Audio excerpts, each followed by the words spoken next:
নেপাল হিমালয়ের কন্যা হিসাবে নেপালের খ্যাতি পুরো বিশ্বজুড়ে। কেবলমাত্র হিমালয়ের কন্যা নেপাল ক্ষুদ্র রাষ্ট্র হওয়া সত্ত্বেও পুরো বিশ্বের পর্যটকদের কাছে ভ্রমণের জন্য আকর্ষণীয় স্থান হয়ে উঠেছে। সাংবিধানিকভাবে নেপাল একটি ধর্মনিরপেক্ষ দেশ। নেপালের হিন্দু ও বৌদ্ধ ধর্মের পর তৃতীয় বৃহত্তম ধর্ম হচ্ছে ইসলাম। দেশটিতে প্রায় 11 লাখ মুসলিম বাস করে। গত কয়েক বছরে নেপালের মুসলমানদের সংখ্যা বেড়েই চলেছে ব্যাপক হারে।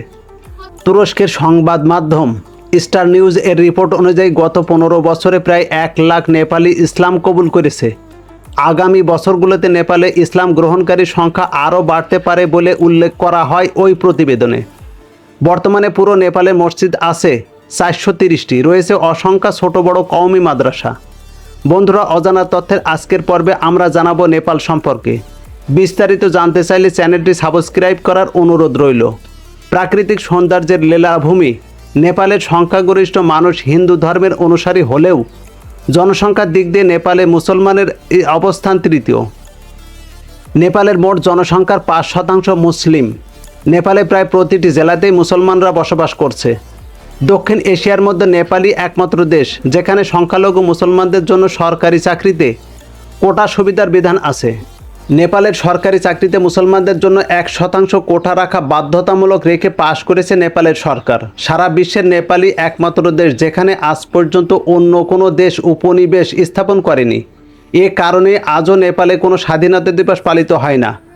নেপালে 123টি ভাষায় এবং 80টি জাতিগোষ্ঠীর মানুষ থাকা সত্ত্বেও ধর্ম ও জাতিগত ভিত্তিতে নেপালে কখনো দাঙ্গা হয়নি।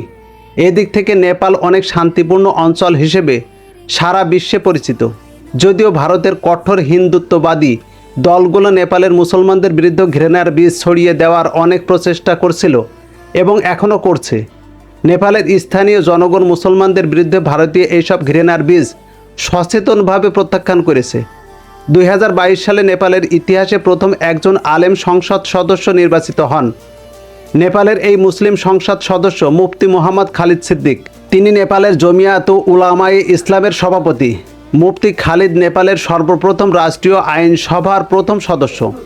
নেপালই একমাত্র দেশ যার পতাকার আকৃতি পৃথিবীর অন্যান্য দেশ থেকে ভিন্ন।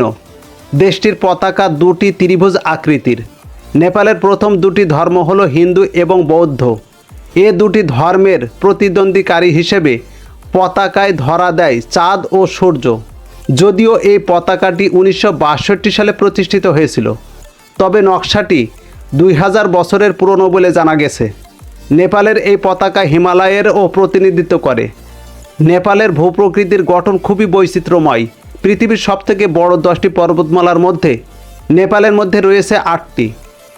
নেপালে নেই কোনো সমুদ্র বন্দর, তাই দেশটির সমুদ্রপথে আমদানি রপ্তানির জন্য ভারত ও চীনের সমুদ্র বন্দরের উপর নির্ভরশীল হয়ে থাকে। নেপাল বাংলাদেশের চট্টগ্রাম ও মোংলা সমুদ্র বন্দরকে ব্যবহার করার জন্য আলোচনা চালিয়ে যাচ্ছে দেশটির সরকার। 2008 সালে নেপালের রাজতন্ত্র বিরোধী এবং মাওবাদী নেতৃত্বের গণতান্ত্রিক শাসন প্রতিষ্ঠা হওয়ায় নেপালের মুসলমানদের ভাগ্যের চাকা খুলতে শুরু করে।